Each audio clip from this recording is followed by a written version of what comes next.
ជំរាបសួរយើងខ្ញុំទាំងអស់គ្នាគឺជាសិស្សានុសិស្សនៃថ្នាក់ទី 12B នៃវិទ្យាល័យហ៊ុនសែនប្រាសាទបាគងសូមជូនអំពីដំណើរការនៃការផលិតសាប៊ូលាងចានខ្នាតតូចដែលរៀបចំនិងដឹកនាំដោយអ្នកគ្រូឌីសូលីដែលសារធាតុផ្សំចាំបាច់រួមមាន glycerin 150 ក្រាម ល័ខ 1.5 ក្រាម អំបិល 400 ក្រាម ទឹកការពារ វីតាមីន E0 មេក្លិន N70 ចំនួន 800 ក្រាម F24 ចំនួន 400 ក្រាម និងមេជូរចំនួន 30 ក្រាម ក្រៅពីនេះយើងក៏មានសម្ភារៈចាំបាច់មួយចំនួនដូចជាចានដែក វែកគោ ធុងជឿ សូរសម្រាប់ដុស ដបសម្រាប់ដាក់សាប៊ូ និងទឹកចំនួន 12 លីត្រ ឈានចូលដល់ដំណាក់កាលទី 1 គឺការលាយល្បាយមេពពុះយើងត្រូវចាក់ទឹកចំនួន 3 លីត្រទៅក្នុងចានដែកដែលស្អាតមួយបន្ទាប់មកទៀតគឺត្រូវចាក់មេពពុះចំនួន 400 ក្រាមចូលនិងកូរឲ្យសព្វនៅក្នុងទឹកដែលតែមួយដើម្បីជៀសវាងនូវការបែកពពុះក្រោយពេលលាយល្បាយទាំងពីររួចសព្វគឺយើងត្រូវរក្សាទុកចន្លោះពី 3 ទៅ 6 ម៉ោង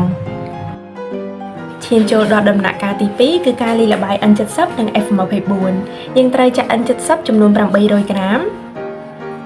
និង F24 ចំនួន 400 ក្រាមចូលទៅក្នុងចានដែកដែលស្អាតមួយរួចមកគឺយើងត្រូវកូរល្បាយទាំងពីរដោយថ្នមៗដើម្បីឲ្យសព្វរលាយចូលគ្នាល្អ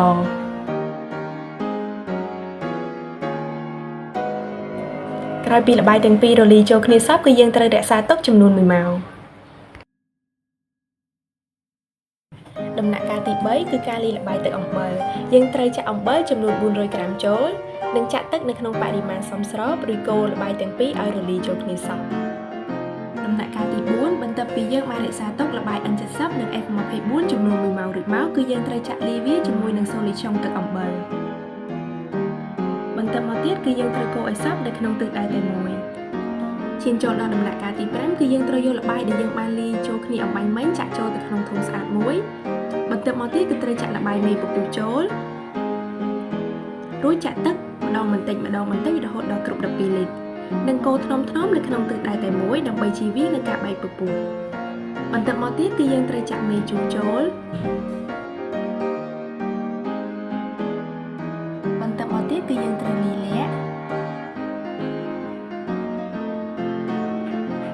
រួចចាក់ចូលទៅក្នុងល្បាយសាប៊ូរបស់យើងដើម្បីឲ្យសាប៊ូរបស់យើងមានពណ៌ស្អាតដោយសាប៊ូទូទៅដែលយើងតែងតែជួបប្រទះនៅលើទីផ្សារ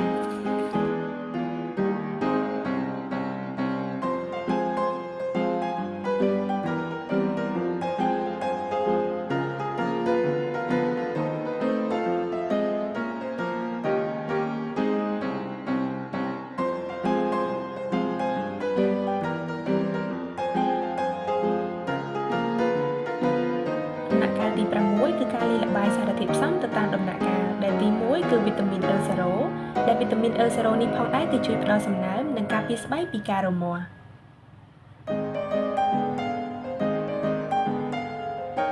ទី 2 គឺមេក្លិនដែលមេក្លិននេះផងដែរគឺជួយឲ្យសាប៊ូរបស់យើងមានក្លិនក្រអូបមកទៀតគឺយើងបន្តកូរវានៅក្នុងទឹកដៃតែមួយ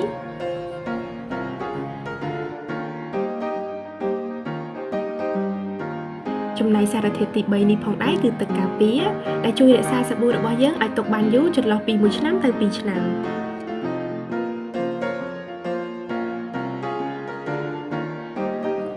បន្ទាប់ពីការលាយល្បាយទាំងអស់ចូលគ្នារួចមកគឺយើងត្រូវកូរវាឲ្យសព្វនៅក្នុងទឹកដៃតែមួយដើម្បីឲ្យល្បាយទាំងអស់ចូលគ្នាល្អនិងផ្អាប់ទុករយៈពេលចន្លោះពី2ទៅ3យប់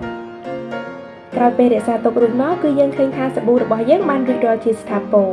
ដែលសាប៊ូរបស់ពួកយើងគឺមានសភាពថ្លាល្អដែលយើងអាចសន្និដ្ឋានបានថាសាប៊ូរបស់យើងគឺមានគុណភាពល្អហើយសាប៊ូដែលមានគុណភាពល្អនេះទៀតសោតគឺត្រូវមានតម្លៃ pH ចន្លោះពី 5.5 ទៅ 6 ដែលជួយឲ្យមានសុវត្ថិភាពនៅក្នុងការប្រើប្រាស់និងល្អសម្រាប់សុខភាពស្បែកក្រោយពេលសាប៊ូរបស់យើងបានធ្វើរួចរាល់គឺយើងបានយកវាមកទេសសាកល្បងនៅក្នុងការលាងដៃ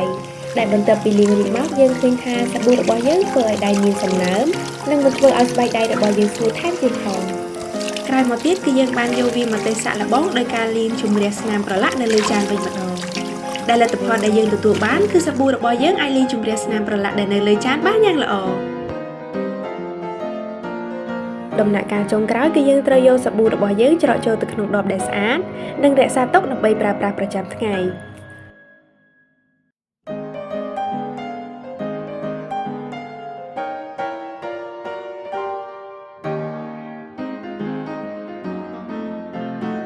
តាមរយៈសមិទ្ធផលរបស់ពួកយើងគឺធ្វើឲ្យលោកគ្រូនាយកមានការភ្ញាក់ផ្អើលនិងមានមោទនភាពជាខ្លាំងដែលពួកយើងបានផលិតវាយ៉ាងជោគជ័យព្រមទាំងទទួលបានលទ្ធផលយ៉ាងកើបប្រសើរថែមទៀតផងដែលលោកគ្រូបានគាំទ្រយ៉ាងពេញទំហឹងសម្រាប់ការផលិតជាបន្តបន្ទាប់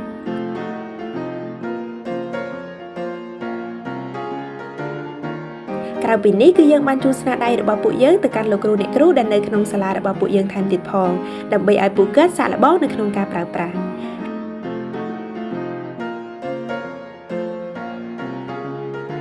ជាចុងក្រោយនេះវីដេអូឯកសារនៃការផលិតសាប៊ូរបស់ពួកយើងក៏ត្រូវបានបញ្ចប់យើងខ្ញុំសូមខន្តីអភ័យទោសរាល់កំហុសខុសឆ្គងដែលកើតមានឡើងដោយអចេតនាយើងខ្ញុំសូមគោរពអរគុណនិងសូមអរគុណ